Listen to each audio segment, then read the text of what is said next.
Hi everybody, welcome. In today's quick tips, we're really excited to share with you a living vertical wall like this one here. This is done really unique. We're actually remote. We are all the way in Alicante, Spain, in the city of Elche, and we're going to be looking at how they've done this. But what's really cool is that they have incorporated a coffee bar inside this living wall, which is so cool. And they've used different plants, different types of plants in different ways. And you may remember I did a living wall video with my sister Bonnie, which has lots of great useful information for smaller living walls. So check out that video as well. And if you guys have a space in your backyard that you don't know how to quite make it work, especially if it's a narrow, tall space, you could do something like this and put in your own little outdoor kitchen or outdoor bar. So, you all ready to dig in? Let's grow.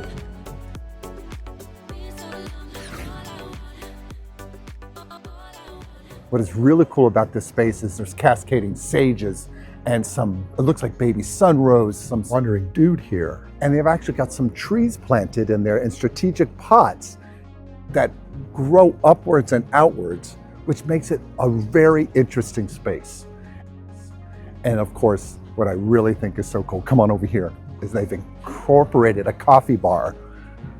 Look how cool that is. Can you imagine in your own backyard, pop this up, you know, when it's good weather and you can have your friends over there and have a little outdoor kitchen. And then when it's rainy, you can just close it down and secure it. Isn't that cool? When you're ready to implement the living wall with an outdoor kitchen in your backyard, you need to first understand these 4 design considerations. The first one is location. You need to know your hardiness zones. Do you live in zone 7 or do you live in zones 10? That's very important because it'll dictate what types of plants will do well in your living wall.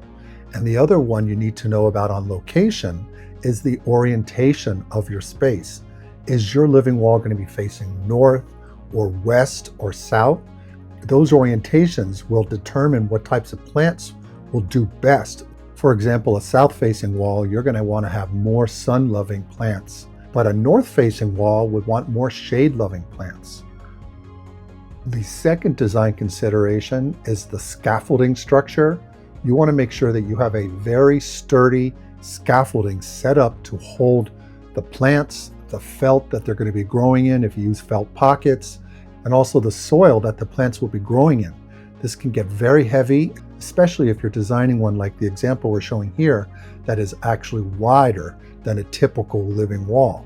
So it's very important that you hire someone if you're building something quite large. But if you're doing something that is smaller, you can always buy something off the shelf. And again, you can refer back to the video I did on a living wall with my sister. She has a nice sturdy structure that she attached her living wall to. And that's very important. You want to make sure that your living wall does not collapse under its own weight. The third design consideration is the irrigation method. Are you going to be watering by hand or are you going to use a drip system?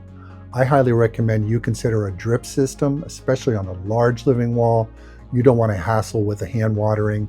And these living walls, by the way, here's a pro tip for you. They can dry out quite quickly if you're not careful, on windy days especially. So a drip system, I feel, is the way to go. And the fourth design consideration is plant and soil selection. You want to make sure you get the right type of soil for the plants that you're going to be installing. We have some custom mixes that we recommend for different types of plants that grow in these living walls, and I'm going to discuss those with you now. The first one I want to go over with you is succulents and cactus mix for a living wall, and we recommend this mix. 2 parts cactus potting mix, 2 parts coarse perlite, really big chunky perlite, 1 part coconut coir, and 1 part worm castings. And mix it all up together and it's going to look like this image you see before you. That's going to be a well-drained mix, and it's also going to be lightweight, which is vital for a living wall. You don't want it too heavy. The next one I want to discuss with you is if you're going to do a living wall with annuals and herbs and vegetables primarily, this is the mix we recommend for those. 2 parts potting mix, 2 parts worm castings, 1 part perlite, and 1 part coconut coir. And the third mix we recommend for perennials, vines, and tropicals is 3 parts tropical potting mix, 2 parts worm castings, 1 part perlite, and 1 part coconut coir. So to recap on plants and soil, you want to just match the right plant to the right soil, and you want to try to get it as lightweight as possible so you don't overburden the structure that your living wall is growing on. And we're curious, if you've had a good soil mix and plant combination that have done really well for your living walls, let us know that down in the comments below.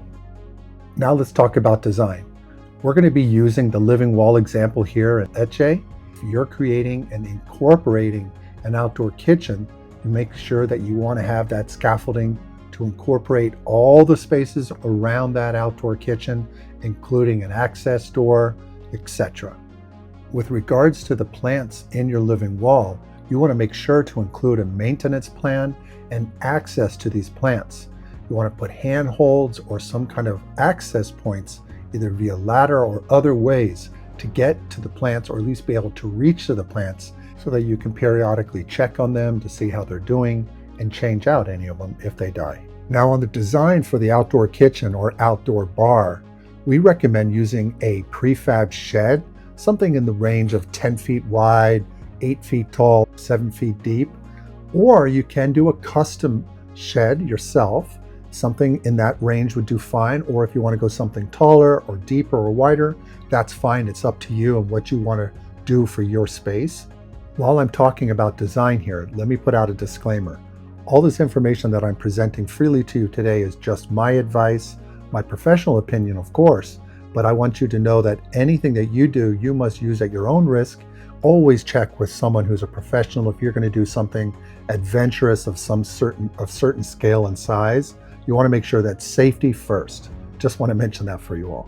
Now let's get back to the info. Surrounding the outdoor kitchen, we recommend a foam blocking / air gap so that you don't have any moisture just pressing up against the structure. The next design consideration here is how you angle your green wall to allow for the depth of that kitchen, or no angle if you're looking for just a flat facade. It's all up to you and the design you want to have.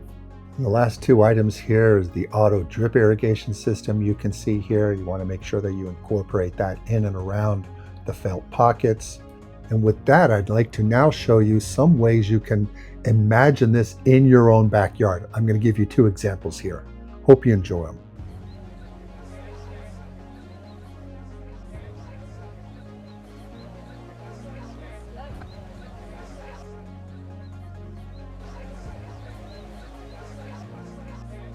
I'll drink to that. If you've enjoyed this video, please give it a thumbs up. And if you haven't subscribed, please do so. It really helps us get the information out to the other folks. And we've noticed that there's a lot of folks who are visiting our channel but haven't subscribed. So if you haven't done so, please do so. It really helps us with the algorithm. It helps get our information out to other plant lovers like yourself. Thank you for joining us today. If you have any thoughts on living walls, you can always just leave a comment down below or our email. And until the next video, bye. Please remember to like, subscribe, and hit the notification bell. And tell your friends and family. We post videos weekly. Thanks.